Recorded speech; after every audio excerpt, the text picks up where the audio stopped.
Hi, good afternoon. I really like having these joint practices because it breaks up monotony of going against each other on a daily basis, and really going against a pretty good team that's talented. Obviously, they have some guys that was out that we didn't get a chance to challenge against, which I hope we would have, especially a receiver against our DBs. But for the most part, this is a talented team, a very talented team. When it comes to the injury front, Brady got stepped on his ankle. I think he'll be just fine. We'll see about that when I go back inside. I didn't get a chance to see much on the defensive side because I was with the offense for the most part, and I thought we had an up and down day. There are some things that in the passing game I thought we did well, but there are some things that we didn't do well. And then, that's part of practice, going against a good team, and a really good front also that we went against. So I'm looking forward to seeing the tape. I'm looking forward to getting to meetings with the players and see exactly what we need to improve on. But, man, I love these practices. And the good thing was, man, it was true improvement on both sides for both teams because there wasn't a lot of riffraff going on. And I expected that from another coach, Dayball. All right, so we're really from the same tree as far as coaches that we've been under for the most part. So I expected that. So looking forward to tomorrow's practice. How do you feel the O-line did from what you were watching against that front? You know what? I thought it was up and down. I really did. I thought there were some times we protected real well, but there were some times we got beat too. They have some really good players on that side of the ball. And that's the good thing about going against that team. And it's good for offense too, to be able to see that. Because you don't go against the front like that on an everyday basis, and every week basis for the most part. For us to get a chance to actually get tested by those guys, I thought was good. But again, I thought, we were jockeying for position for the most part. They got their wins, we got our wins. And I can't wait to look at the tape and really see exactly what happened so I can nail that down. How do you feel Justin handled the pass rush? Say it again? The pass rush, how you feel like Justin? I mean, it's the same. When I said that statement before, I was just saying overall as an offense, the one thing we got to do is when we see the guy, let's get it out. Then there's other times, I want him to use his legs like he did. So it's kind of hard to really say that, especially when you haven't just really evaluated the tape just yet. But just from the naked eye, I thought it was a little bit of both, man. Sometimes you got to get it out, but there's also times I like the way he uses his legs. I don't think he was ever going to get to you guys in the draft, but just what were your thoughts of Abdul coming out from Penn State when you guys evaluated him? He's a grown man.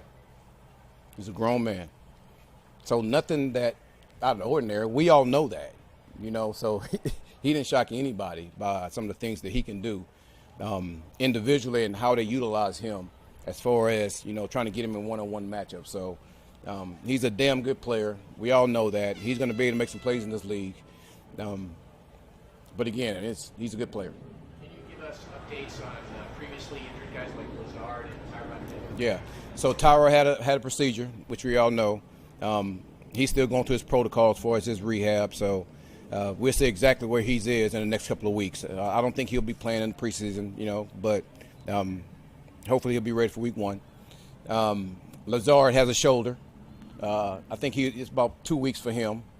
So we'll see where his situation is going into week one. So did Tyrod just had I'm guessing a scope? Just a minus scope. Yep. What do you make of Mason Taylor today? Obviously, first day back off the ankle. What do you make of him going back? in the ground? I'll tell you what. I don't know if you guys saw the 7 route that he caught. I think it was outstanding the way that he was able to reach and maneuver his feet, to stay and bounce on that play. But it's the things I expect from him in the passing game. It's nothing new for that player. The thing is, he's got to make sure that he comes along at the right pace, so we don't re-injure that ankle again. But he's a fighter, and he wants to be out there.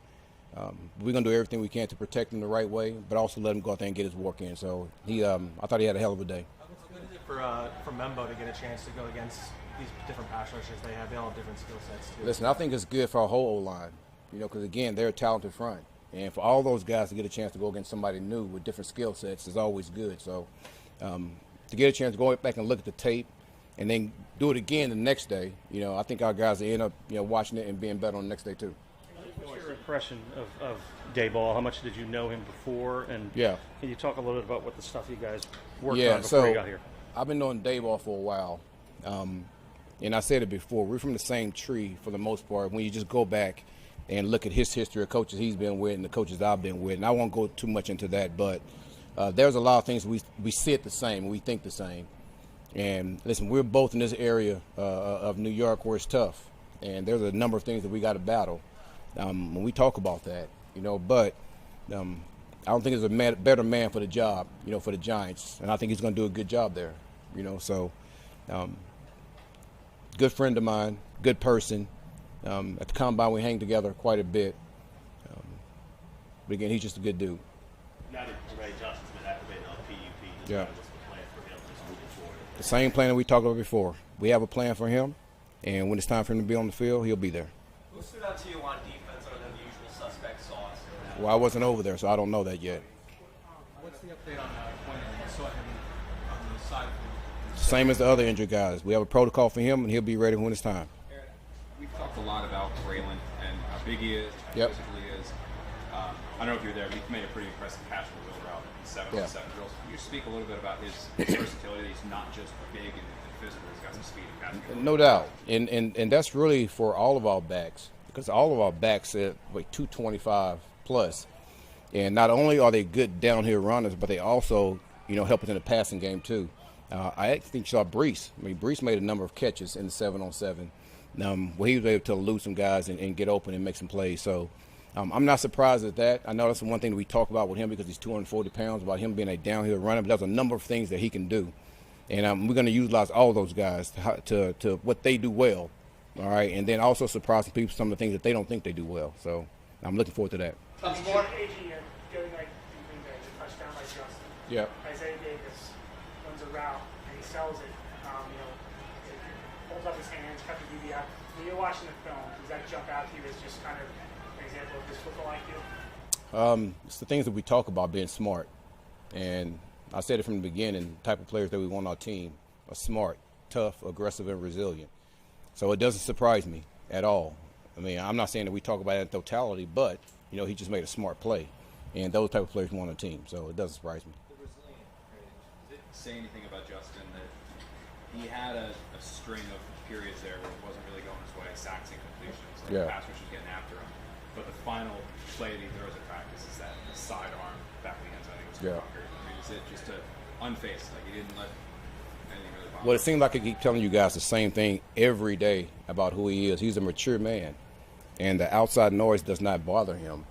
And I don't know how many times I got to say this, but that's not going to change with him. He's going to continue to get better and better and better, and not allow anything on the outside to bother him, and just do his job and keep improving. And those are like really some of the traits that I liked about him. That he's just unfazed, and he's always here. So it didn't surprise me that he did it because it's just who he is. So I expect that from him all the time. Last one right here, Ian. Last one. When you were hired in January, you said a part of your motivation in leading this franchise was the way the '98 season ended. Yeah. Just wondering how much of that thought or memory do you bring to work every day? Is that still a part of it for you? There are so many things that I bring to work every day. And it really, when I get up in the morning, that motivate me to go out and be the best. Number one, I was hired to do a job. And that's what I'm expected to do. And then what I feel about this organization, which I've already stated several times, that's another motivation for me also. And then some of the things that happened when I was a player that I just don't forget, like the '98 season. That's also motivation. So there's a number of things that I think about every morning that get me excited about being a part of this job. And plus, I just love what the hell I do. So it's not hard for me, to come here every day with a smile on my face, ready to work, because I just love coaching football. And I love being around players. I love being around the coaches. So this is the best job in the world for me. And like every day, I'm living my dream. So that's what it is. Thanks, everybody.